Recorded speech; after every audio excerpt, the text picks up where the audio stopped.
and welcome to today's event, Battlegrounds in the Middle East, featuring our distinguished guest, Lieutenant General H.R. McMaster, who's here today to discuss his latest book. My name is Gerald Feierstein, Senior Vice President at the Middle East Institute, and I will be moderating today's discussion. Lieutenant General McMaster is currently the Fuad and Michelle Ajami Senior Fellow at Stanford University. He is also the Bernard and Susan Leo Toad Fellow at the Freeman Spogli Institute and lecturer at Stanford University's Graduate School of Business. From 2017 to 2018, he was the 26th Assistant to National Security Affairs, serving the 26th Advisor in National Security Affairs, serving under President Trump. Lieutenant General McMaster had a 34-year career in the U.S. Army and has extensive experience leading soldiers and organizations in wartime, including commander of the Combined Joint Interagency Task Force in Kabul, Afghanistan from 2010 to 2012, commander of the 3rd Armored Cavalry Regiment in Iraq from 2005 to 2006, and commander of Eagle Troop, the 2nd Armored Cavalry Regiment in Operation Desert Storm from 1990 to 1991. General McMaster also served overseas as advisor to the most senior commanders in the Middle East, Iraq, and Afghanistan.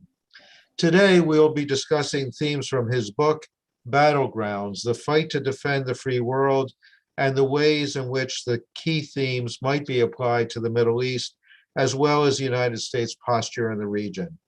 We thank you all for joining us today. To our audience, feel free to ask a question at any time throughout the panel. To submit them, please use Zoom's Q&A feature, which you can find on your Zoom, your questions, and we'll factor as many as possible into the discussion. General McMaster, again, thank you so much for joining us today. And let me begin the conversation, if I can, since General Milley and Secretary of Defense Austin are on the Hill as we speak. Let me ask you to begin with your assessment of where we are in Afghanistan. You, of course, were at the table when many of the decisions were made on Afghanistan over the course of our 20-year engagement, as well as at the end with President Trump and the decision to withdraw our forces.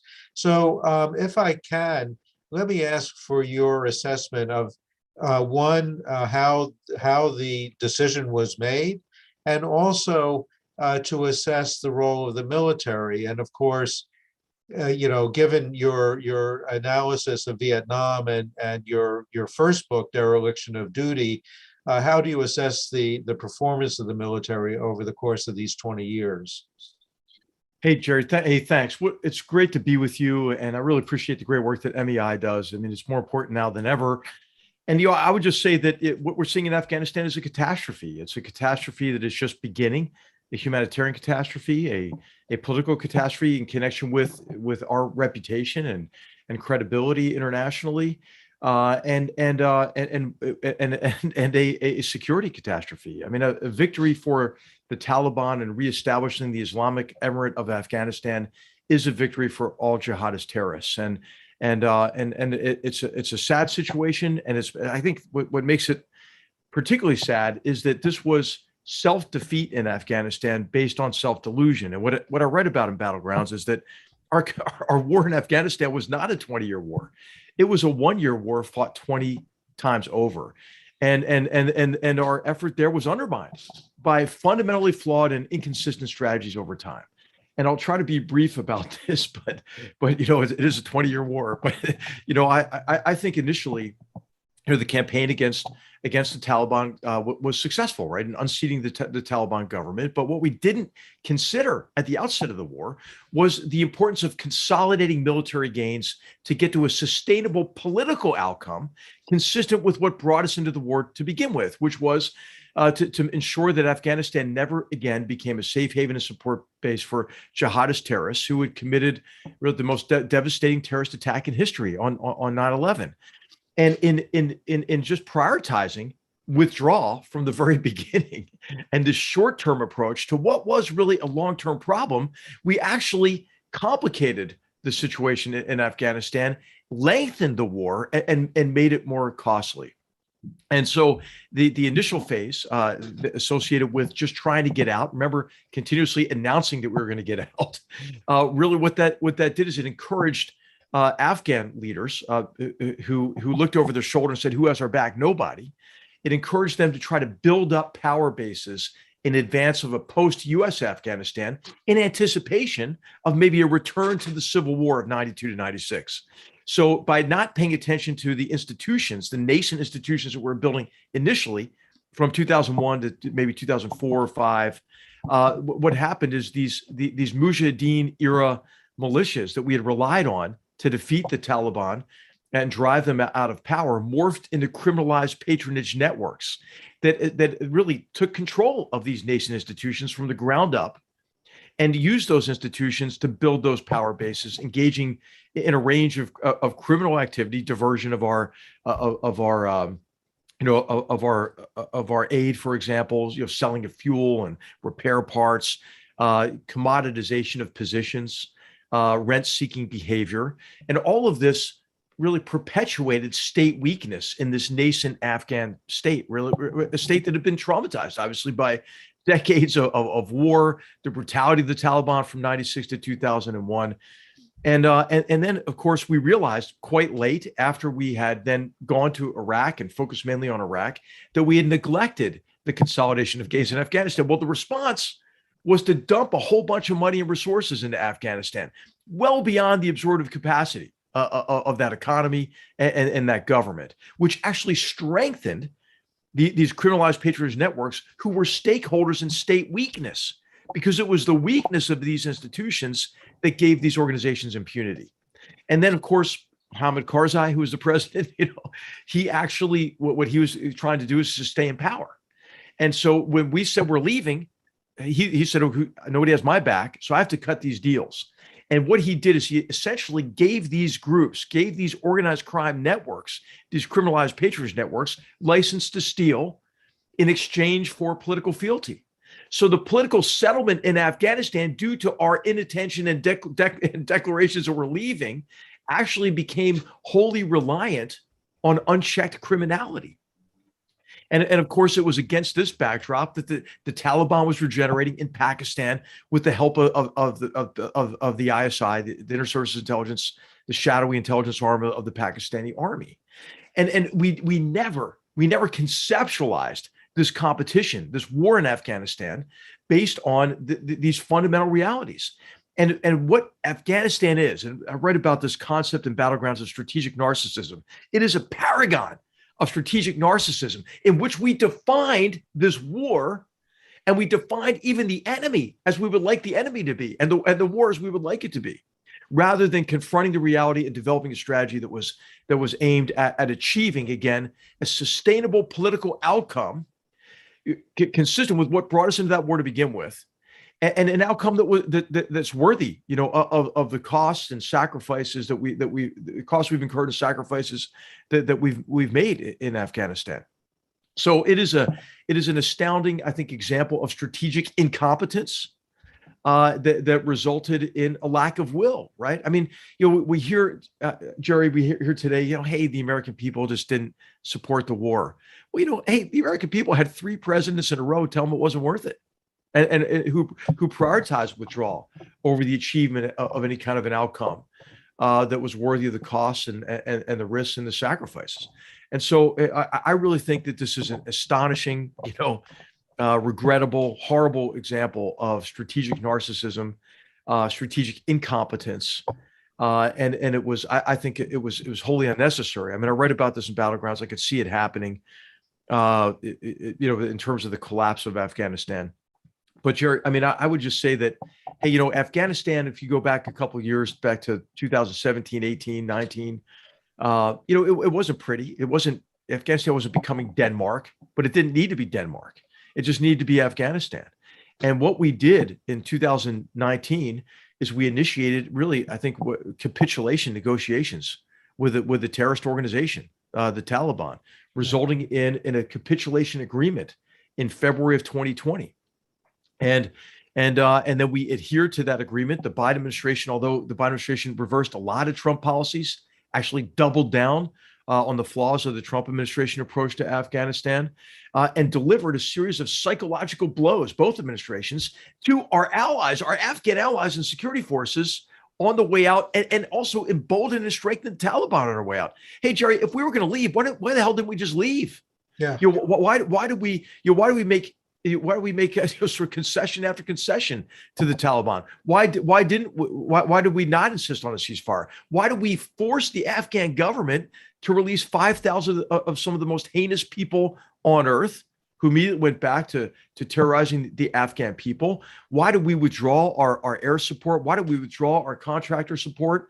Why did we approach the Ghani government and say, hey, you really need to form a coalition government and transition out of this? And we advocated for a role for the Taliban in Afghanistan. Mullah Baradar.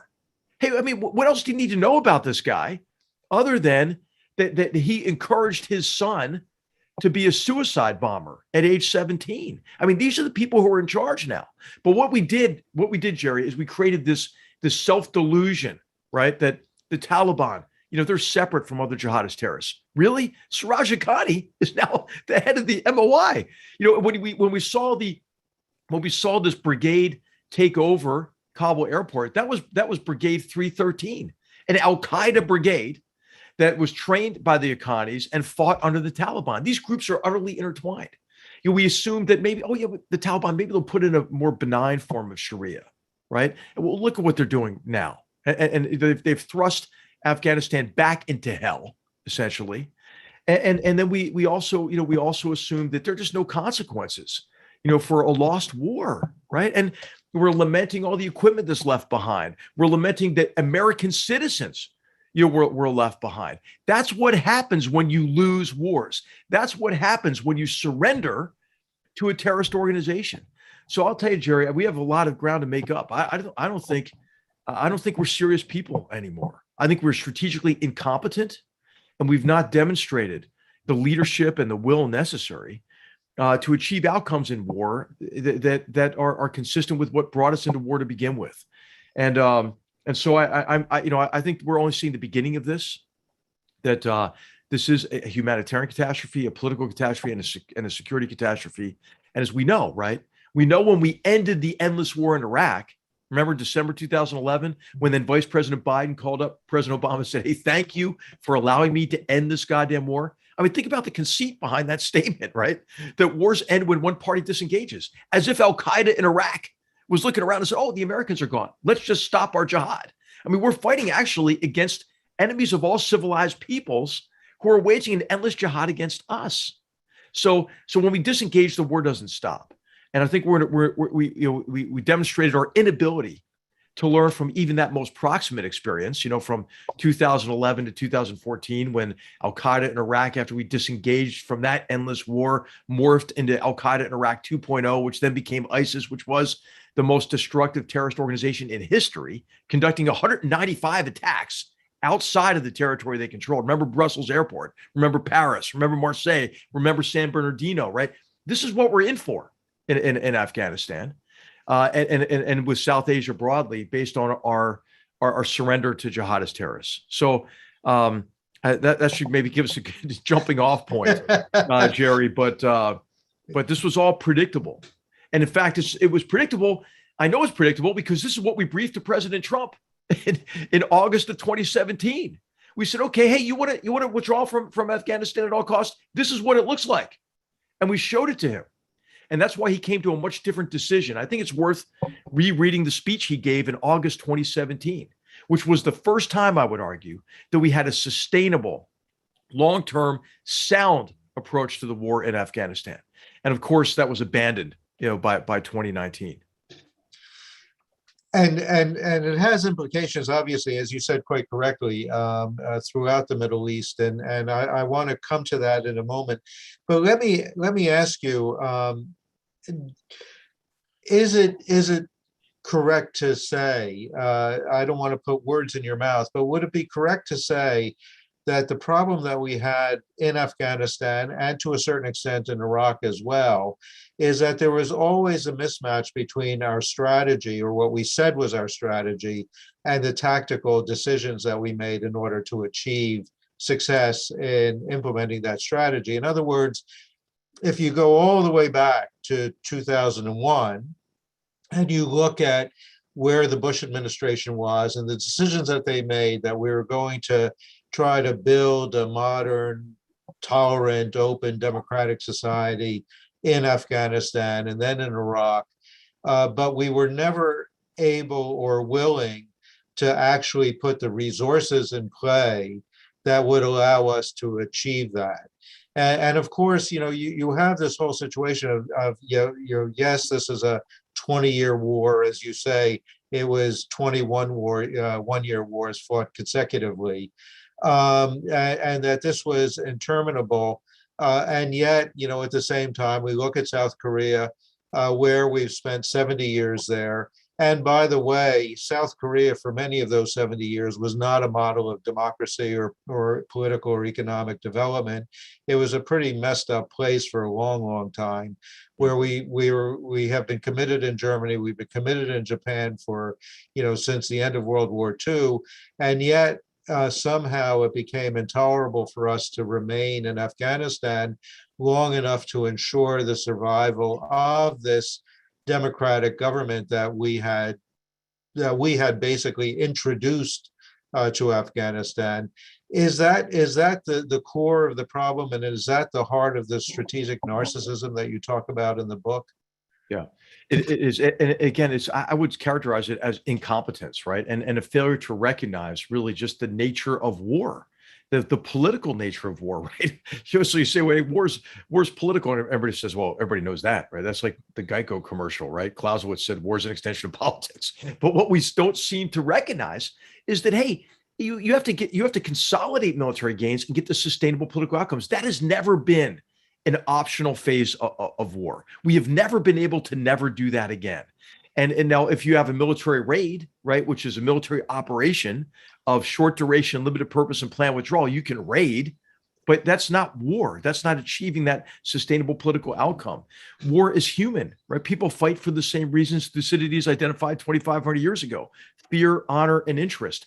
And we didn't consider the drivers of the conflict. We didn't consider actually the human element of our enemies, the ideology and emotions that drive and constrain our enemies. I mean, do you remember this nonsense that we've heard? We've heard American general officers say we're going to partner with the Taliban against jihadist terrorists, or they're going to help us with our evacuation out of Afghanistan. It's stomach turning. And the reason is again, self-delusion, not recognizing the nature of our enemies. And then third, war's uncertain, right? I mean, the future course of events in war, guess what? It doesn't depend on what we do. It also depends on our enemies, who also have authorship over the future. I mean, consider our practices in both Afghanistan and Iraq. From the very beginning, we were professing, hey, we're leaving from the very beginning. So what did that do? That just emboldened our enemies. It had our friends and allies hedging, right? And I described some of that behavior in Afghanistan. And finally, war's a contest of wills. And it seems as if everything we have done has aimed to embolden our enemies and actually diminish the will of our friends. If we were going to leave Afghanistan, why the hell didn't we just leave, right? Why did we make concession after concession? Why do we empower the Taliban and weaken the Afghan government and security forces with all these psychological blows we delivered that actually, I think, fell a lot harder on Afghans than the physical blows that the Taliban could have delivered? Why do we do that on our way out? And so I think that, Jerry, I just don't think we're serious people anymore. I mean, I really don't. I mean, I think the people who make these decisions and who are involved in these decision-making processes are fundamentally incompetent. And so how does it get better? I mean, that's why I wrote the book, right? I mean, I really hope that we can all learn from the work that you do at MEI, and understand these challenges that we're facing better, and then demand better from our leadership, because it's going to take a long time for us to kind of for us to overcome 2021 and the stain on our reputation associated with surrendering to jihadist terrorists. Yeah, I think that's right. And so, thinking about how you go forward from this point and recognizing that we are where we are and we can't put the toothpaste back in the tube. To think about where we go forward, and I want to get your thoughts both broadly in terms of our global role and obviously where we are on Russia and especially China. Russia, I think that, as you point out, Russia is a troublemaker, but they're not actually a strategic rival of the United States at this point. China, on the other hand, is absolutely a strategic rival of the United States and something that we need to take seriously. And clearly, and going back again, the pivot to the Indo-Pac environment, et cetera, has been kind of a talking point for the U.S. for decades.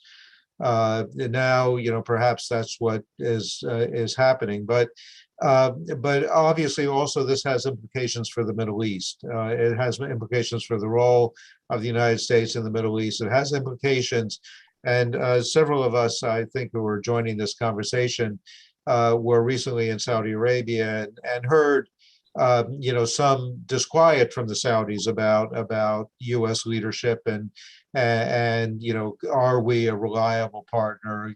Are we going to fulfill our commitments? So I guess the basic question is, where do we go from here?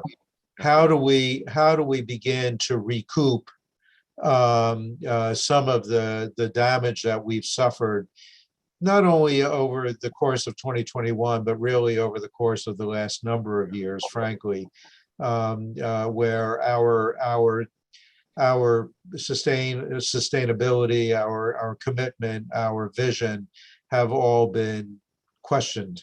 Yeah.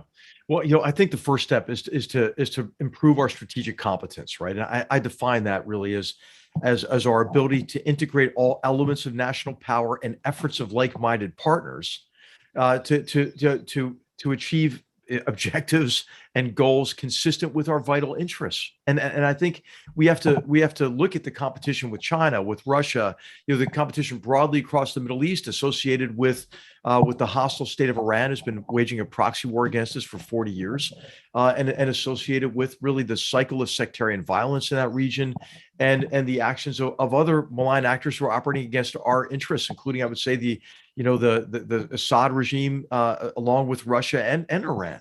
And so what we have to do, I think, Jerry, is we have to frame, these challenges. This is what I try to do in Battlegrounds, right? Is to understand, okay, what is the nature of this challenge to our security, to our prosperity, to our future?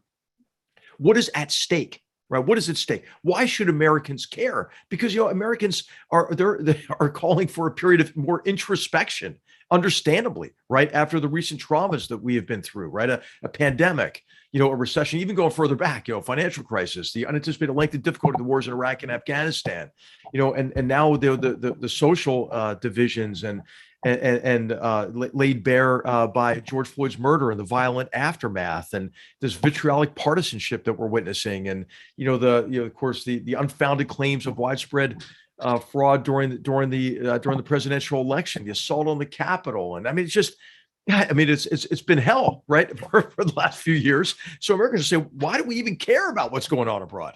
So we have to make the case that problems and challenges to our security that develop abroad can only be dealt with at an exorbitant cost once they reach our shores. And we have to make that case by pointing out concrete examples, right? I mean, like 9/11. How about the pandemic itself, right? So if we disengage from the world from a foreign policy and national security perspective, the world will be less free. Our country will be less free, less prosperous, and less safe. So each of these competitions, what is at stake? What are our rivals and adversaries trying to do, right? What China is trying to do is the Chinese Communist Party is trying to allay its fear of losing control, its exclusive grip on power. It's doing that by trying to extend and tighten its exclusive grip on power. It's in a race to perfect its technologically enabled Orwellian police state internally to prevent any kind of opposition from growing internally. But also a mechanism for control is this narrative of national rejuvenation and the stoking of sort of jingoistic nationalism in a way that redounds to the party's benefit and continues to result in support for the party. Also associated with this is the drive for artificially high economic growth, right? To meet the rising expectations of the population. What are they trying to achieve? The Chinese Communist Party is trying to achieve exclusionary areas of primacy across the Indo-Pacific and to challenge the United States internationally by promoting its authoritarian mercantilist model. So there's a lot that's at stake in this competition. And so understanding the nature of that competition is the first step, right, in understanding what to do about it. Russia is different, as you mentioned. I would say Russia is a strategic competitor, but as you mentioned, it's unable to compete with us symmetrically based on limitations in economic resources in particular. But Russia's theory of victory, right, is not like China's, which is in many ways to displace the United States and rewrite the rules of international economic discourse and the security order. Russia, and this is Putin, who's driven. Okay, what's driving these leaders? He's driven by a sense of honor lost and an associated determination to restore Russia to national greatness. He's also driven by staying in power at the top of this corrupt network and protection network he's established. But his theory of victory is, hey, just drag everybody else down, right? So if you can't compete with us on our own terms, right, help contribute to the centripetal forces that are spinning us apart from one another, by reinforcing anything that divides us, right? If you look at really, Russia's meddling in elections, it's just one part of a massive campaign of political subversion in which Russia will try to separate us on any issue that is divisive. So, I mean, probably 90% of Russia's efforts is to divide us on issues of race, right? And then other gun control and immigration are distant seconds and thirds. And then Russia doesn't care who wins an American election, as long as a large number of Americans doubt the legitimacy of the result. So they can diminish our confidence, our democratic principles and institutions and processes. Understanding the nature of the competition with Russia and what they're doing is the first step, right, to restoring our strategic competence, being able to compete more effectively, and then also ultimately restoring our confidence in who we are. In the Middle East, just quickly, I'll just say, hey, we are our own worst enemy there in terms of our interests, because, like in Afghanistan, right, the continued declarations of our imminent withdrawal from the region.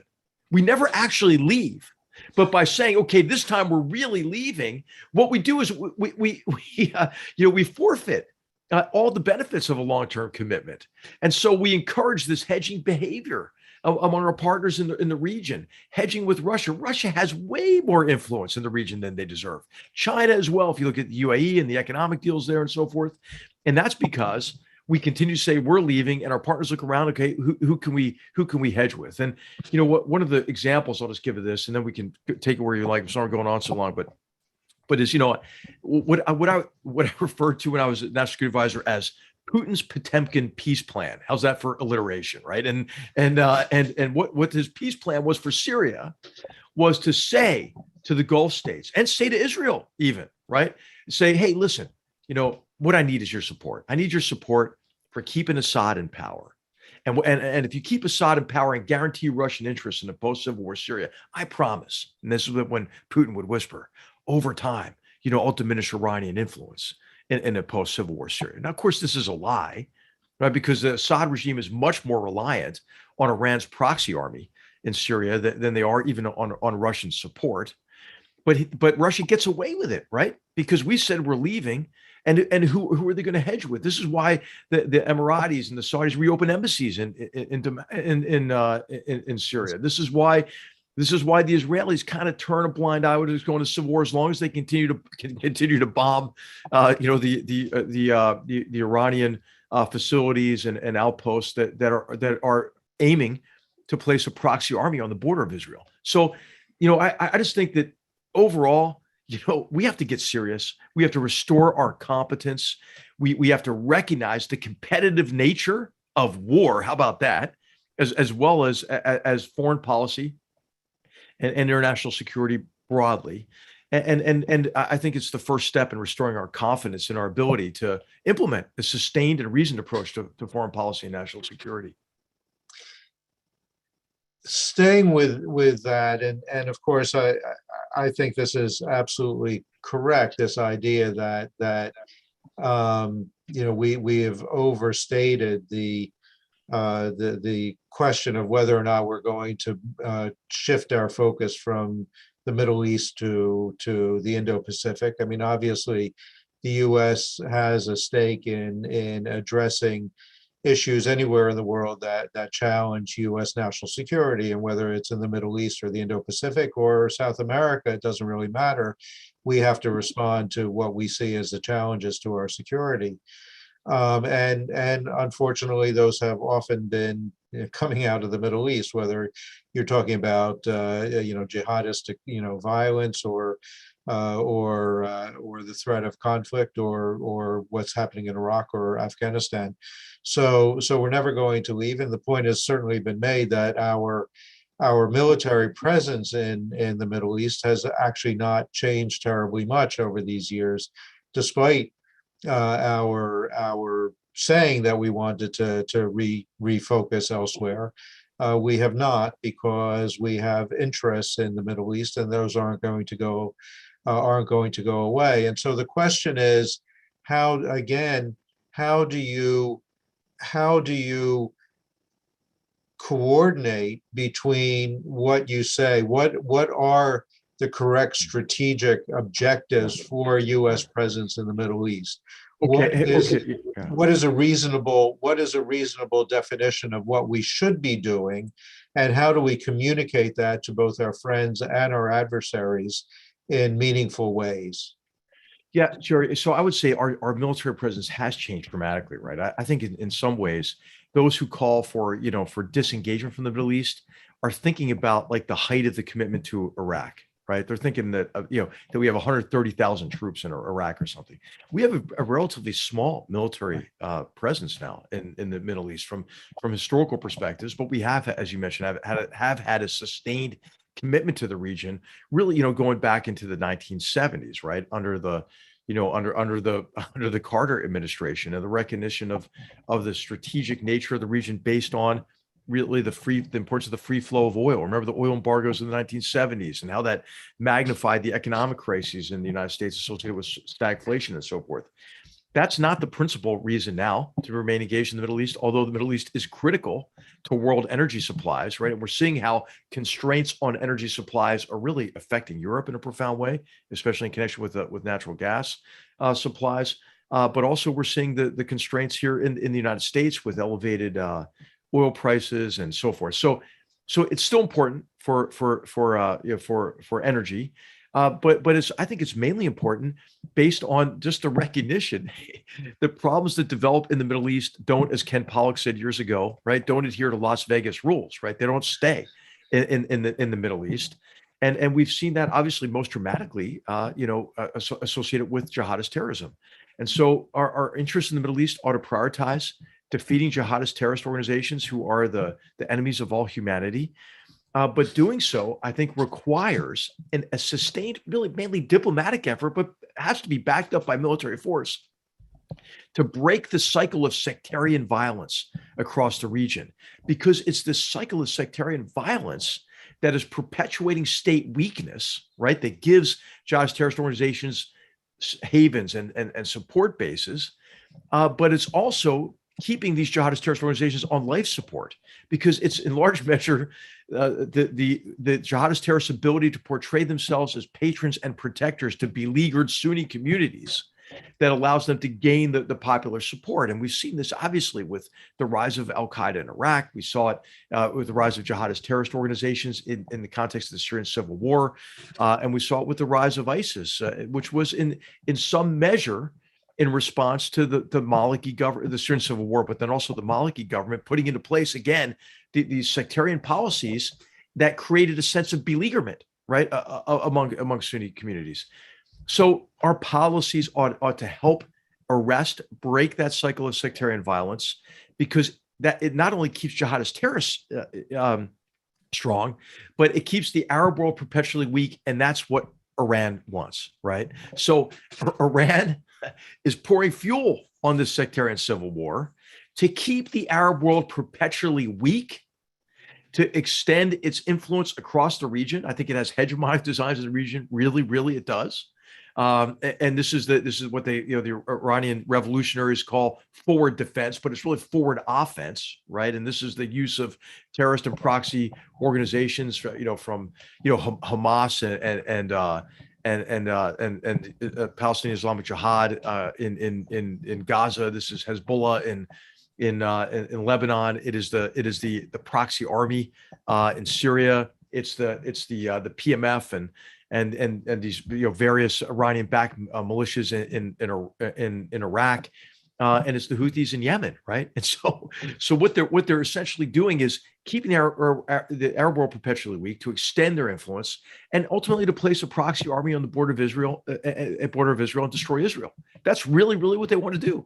And so we have an interest in that not happening, and we can provide support, a small amount of support, to continue to ensure the enduring defeat of jihadist organizations. So what are our objectives? Enduring defeat of jihadist terrorist organizations.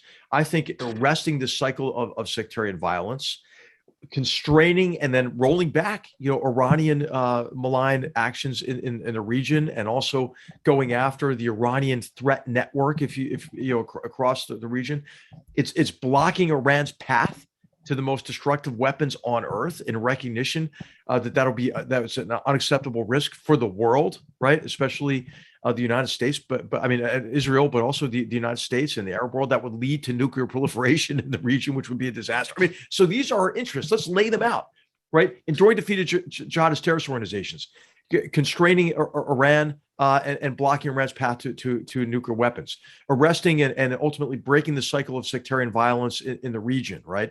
And so these ought to be our goals, and we can do it, right? And we actually have the military force there now at a very low level of commitment, but that has to be backed up with a sense of purpose diplomatically, and that's what we haven't had, and that's why we cede so much influence. This lack of so the mantra today is more diplomacy. Okay, great, right? But for what purpose, right? And what kind of diplomacy? And how is a diplomatic effort integrated with all other elements of national power and efforts of like-minded partners? What we have seen in Afghanistan, just again, is a complete disconnect between what we wanted to achieve politically and our diplomatic efforts and what we were doing militarily. We gave the Taliban, hey, here's our schedule. Here's our schedule for withdrawal, right? And then, let's negotiate an agreement that we expect to be consistent with our interests. That's crazy, right? I mean, so anyway, again, it goes to this issue of strategic incompetence, Jerry. But I think the Middle East suffers really from this lack of really an understanding of what we would like to achieve based on our vital interests, and then what is a sustainable, integrated strategy, integrated in terms of economic, diplomatic efforts, law enforcement, counter-threat finance, right, and multinational effort to achieve those objectives. So I think that this is the argument I make in the book in more detail with more specific recommendations. But we're way overdue, I think, for a strong dose of strategic competence. I think that part of our problem, Jerry, is that a lot of people in Washington, they think if they write something in a memo, it's reality, right? And I think what we need is, and what I argue for in the book, is a strong dose of strategic empathy, which is viewing these complex challenges from the perspective of the other, especially our rivals, our enemies and adversaries. Just think about the folly right now of trying to resurrect the JCPOA, right? The Iran nuclear deal. Okay. I mean, it's already dead. The deal is dead, right? I don't care how many times you put the paddles to it. The Iranians they've already restarted the nuclear weapons program they said never existed. They're already enriching, up to 60%, probably maybe even more. They're in a race to get to a threshold nuclear capability. They've just elected in a so-called election, Raisi, who just confirms the fact that there is no competition anymore, between the revolutionaries and the Republicans in Iran. I mean, hey, the revolutionaries won, right? So let's deal with the reality. But we keep pursuing these diplomatic initiatives, which are not grounded in this case in the nature of the Iranian regime and Iran's 4-decade-long proxy war against us. That should be kind of an indicator, right, of the degree to which we can trust the supreme leader and the RGC, who are really the ones in control of their foreign policy. So I don't know, Jerry. I think we just need a strong dose of reality based on strategic empathy. So let me pursue that for a second. And what I would say, I would suggest that over the past, beginning 2010, 2011, until today, there have been two theories of the case on how to approach the Iranian challenge.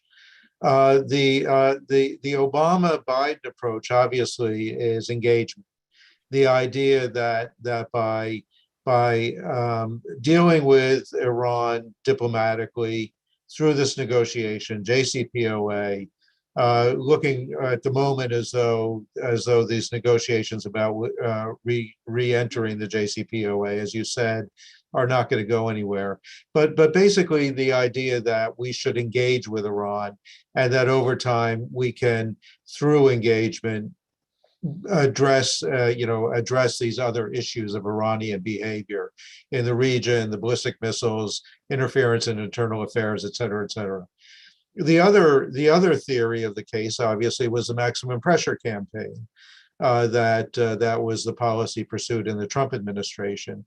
I would suggest that over the period that they were employed, both approaches have failed, right?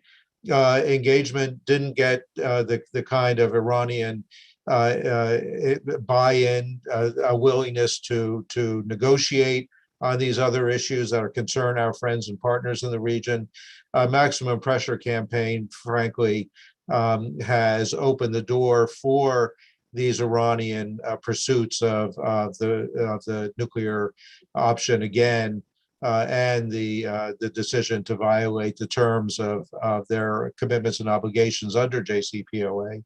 So with those, with that basis, with that reality, what do you then do? How do you negotiate? How do you address Iran in order to achieve your objective, which I don't think that there's any debate in Washington about what the objectives of a successful strategy or a successful policy for Iran should be.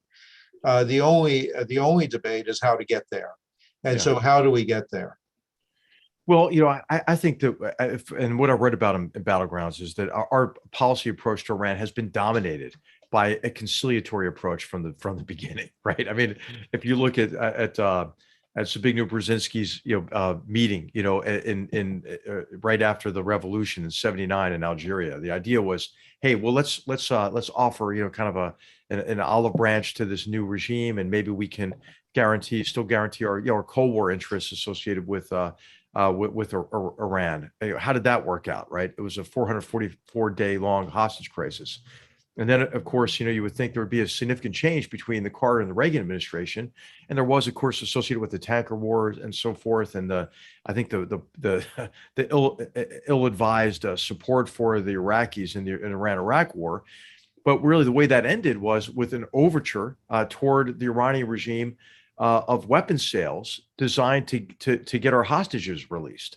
Well, if you think about it, those overtures, not only resulted early in the 1980s with the bombing of the Marine barracks and our embassy in 1983, after which we did not retaliate again because we thought, well, maybe we can work something out with the Iranians later, but also it resulted in the Iran-Contra, kind of affair, and then of course the Iranians did release some hostages, but then immediately took more hostages. And then you think, well, maybe it'll change with George W. Bush. Remember in George H.W. Bush, in his inauguration speech, he made an overture toward the Iranians, and how did that work out? Right, it didn't work out. We had continued hostage taking through the 90s. You had the Iranian terrorist network go global, right, with attacks from Argentina to Panama to Europe. And then you had the Khobar Towers bombing in 96. And so Bill Clinton, again, what does he do? He says, oh, no, let's not retaliate, because maybe we can work something out. We have this new president coming in, hot to me. Remember, who's going to be, he's a librarian. He can't be as bad as these other guys, right? Well, I mean, again, we didn't recognize the nature of the regime, who's really in power, and the ideology, right, that drives and constrains the regime. I could go on about this, but the Obama administration just doubled down, with the JCPOA on what had been a consistent approach toward conciliation. And so I think what's necessary is to try to convince the Iranian regime to make a choice, right? To make a choice between either being welcomed in to the international economic order and being treated like a real nation, right? Or really suffering the isolation, economic and political, because it really is a pariah state. And until the regime ends its permanent hostility to the United States, Israel, its Arab neighbors, I think we shouldn't allow them to have it both ways. That was the problem, I think, with the JCPOA more than anything else, right? Of course, the verification mechanisms and inspection mechanisms were inadequate. There were the issues of the sunset clauses. There were issues of missiles not being included and so forth.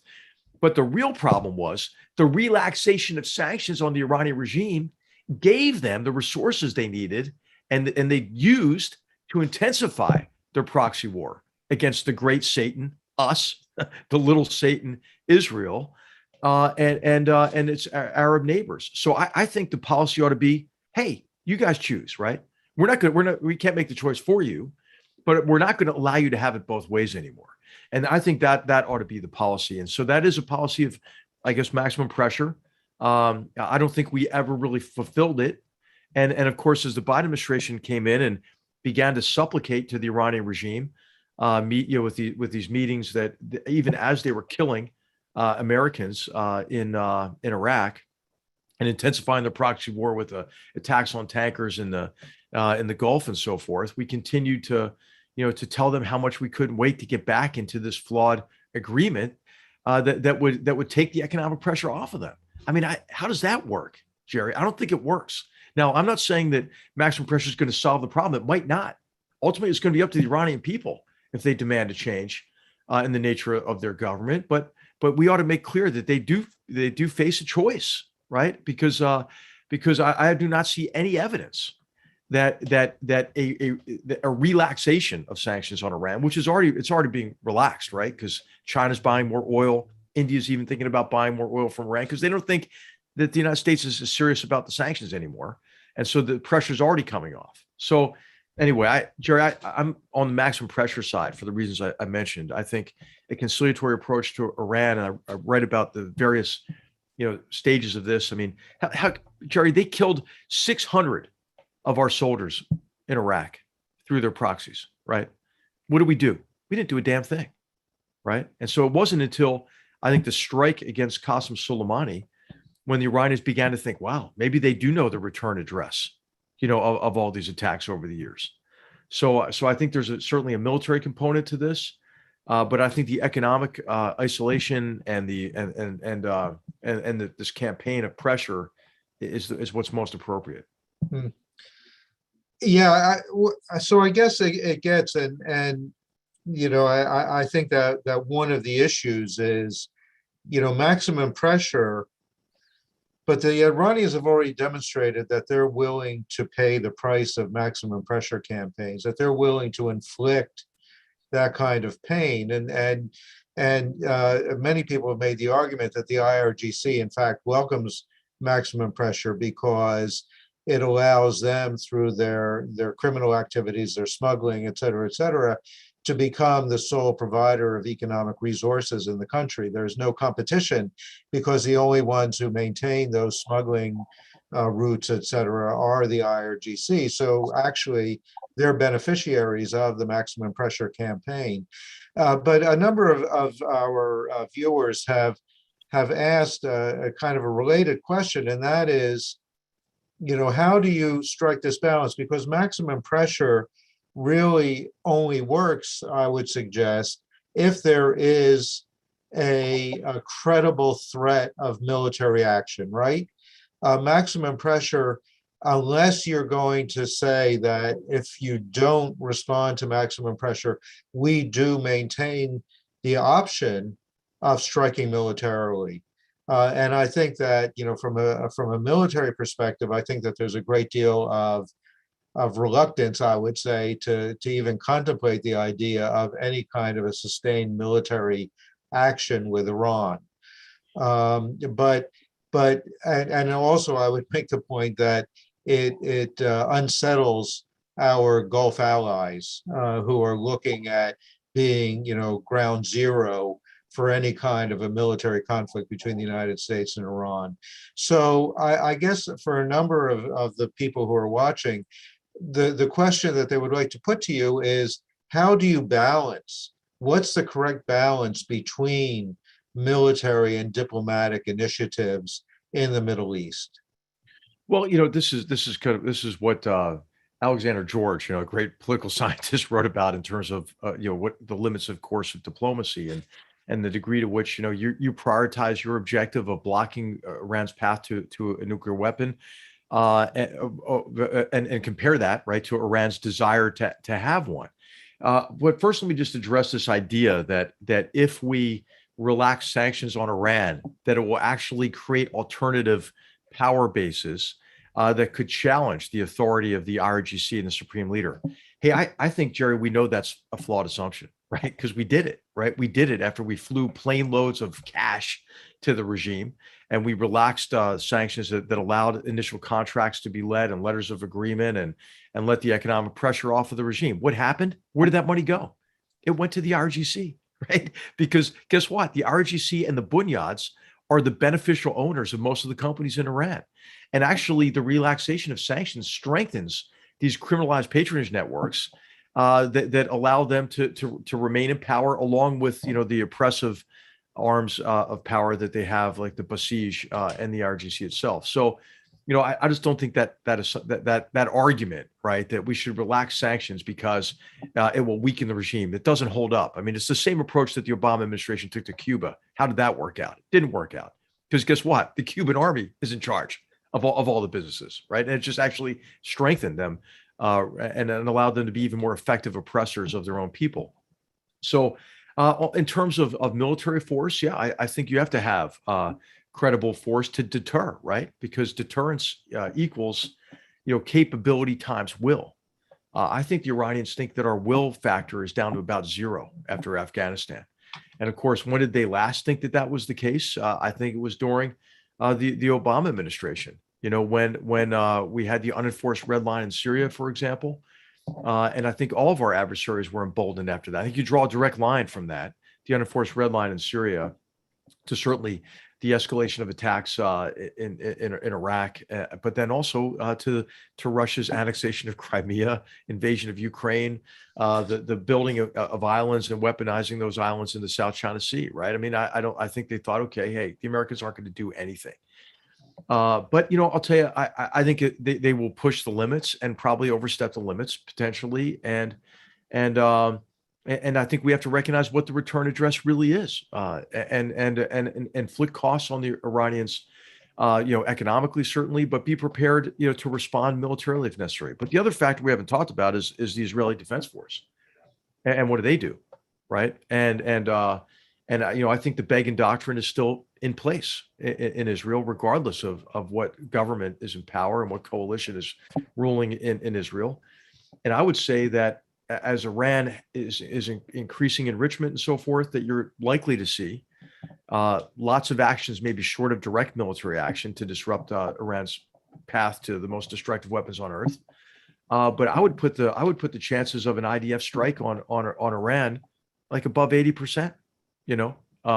If nothing changes, and you're right that our Gulf partners and so forth are anxious about a war with Iran, but I think they're just as anxious about an Iran with a nuclear weapon, and how that would embolden Iran in the region.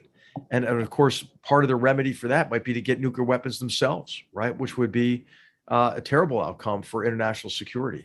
So of course, this is not an easy problem, but I think the only path forward is in the long term, a change in the nature of the Iranian regime, such that it ceases its permanent hostility, right, to us, to Israel and the Arab states. What is the best way to encourage that? I think it's through forcing a choice, right, economically, and as you mentioned, with the military component as well. What we don't want is a conflict, obviously, a destructive war with Iran. But hey, it might not be our choice, Jerry. It might be the Iranians might have a say in that. Yeah, well, it would raise once again the question of the whole idea of a pivot to the Indo-Pacific, I think. Well, right, exactly, right, exactly. And hey, you know what? I mean, Iran's got some problems, Jerry. I mean, they have economic problems, but I think that with this catastrophe in Lebanon, the collapse of the financial sector there, the drain of the war in Syria, right? The financial crisis associated with the Syrian regime, and guess who's stuck with that bill right now? Russia and Iran. They don't have the resources for it. So what does Russia and Iran want? Is they want the Gulf states to start writing them some checks, right. And they want us to write them some checks through international organizations so that we can help them rebuild the country that they destroyed.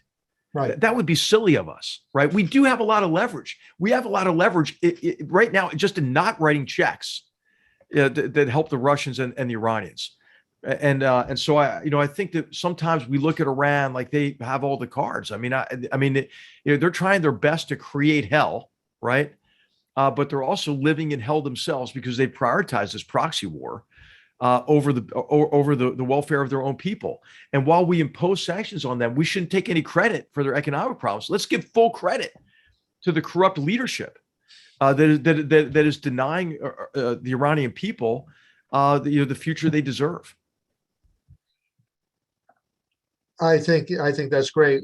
We only have a couple of minutes left, and I want to use those last couple of minutes to touch on another aspect of your book, one which I think is perhaps the underlying, the foundation of your whole argument, and that is the inability of the U.S. political leadership since, I would argue, 1989, to come up with an approach, a strategic vision that allows us to move forward in a consistent way so that you don't have these parabolic swings of approach with every presidential election. One, do you see any possibility of there being a coordinated, consistent vision for the role of the United States in the Middle East, in the world, coming out of Washington anytime soon? And how would you go about trying to achieve that? Well, Jerry, the short answer is no. I mean, I don't. I'm increasingly pessimistic about our ability to come up with a reasoned and sustainable approach to foreign policy that prioritizes our interests, and commits resources again at a sustainable level alongside like-minded partners, right, to build a better future for generations to come, recognizing that again, problems that develop abroad can only be dealt with at an exorbitant cost once they reach our shores. And the reason I'm more pessimistic about it, I think, has to do with education. I stress this a lot in the book. I think it's a lack of understanding that leads to, I think, strategic incompetence. That lack of understanding is, I think, based on ignorance of history, but it's also based, I think, in the way that we teach our own history to one another. And I think our foreign policy these days is undermined considerably by what I would call the self-loathing of the far left and maybe the bigoted isolationist sentiments on the far right. And what these schools have in common, I think, is this strategic narcissism, this tendency to find the world only in relation to us. And on the far left, those who have been subjected to the curriculum of self-loathing in our universities have learned that we're the source of all the world's problems, right? And therefore, if we disengage from the world will be a better place. And well, I mean, how is that? How does that meet the reality test?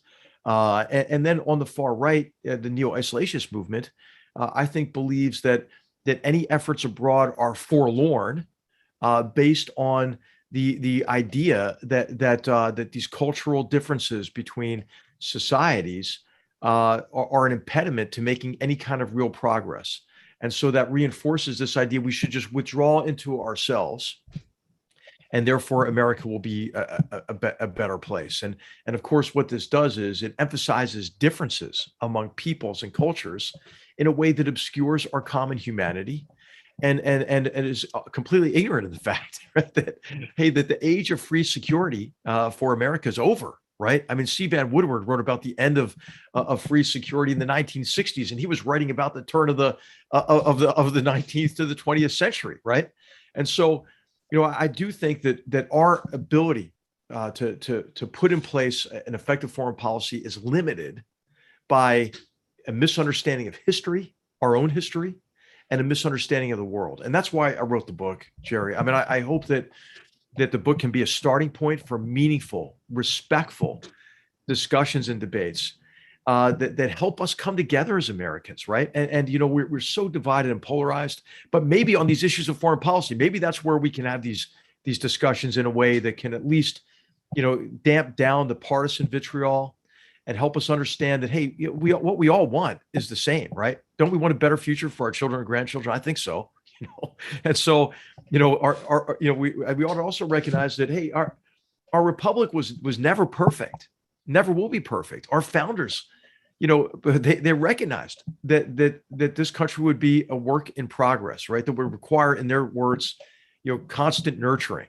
Okay, so let's work on these concrete problems, and let's demand that our leaders work on them as well, and our leaders maybe become less performative and actually work together on these issues. So I'm optimistic about our country, because our democratic form of governance gives us the ability for self-correction and improvement below the level of revolution. But we have to have confidence in our democratic principles, institutions, and processes for us to realize the agency that we have in our democracy.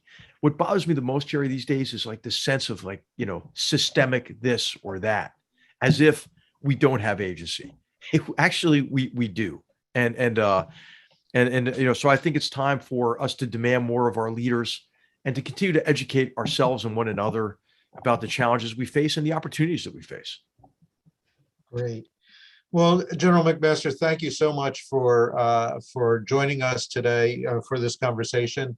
I hope that you continue to be a part of the discussion and hopefully a part of the kind of consensus building and the conversation that you have talked about. The book again is Battlegrounds: The Fight to Defend the Free World.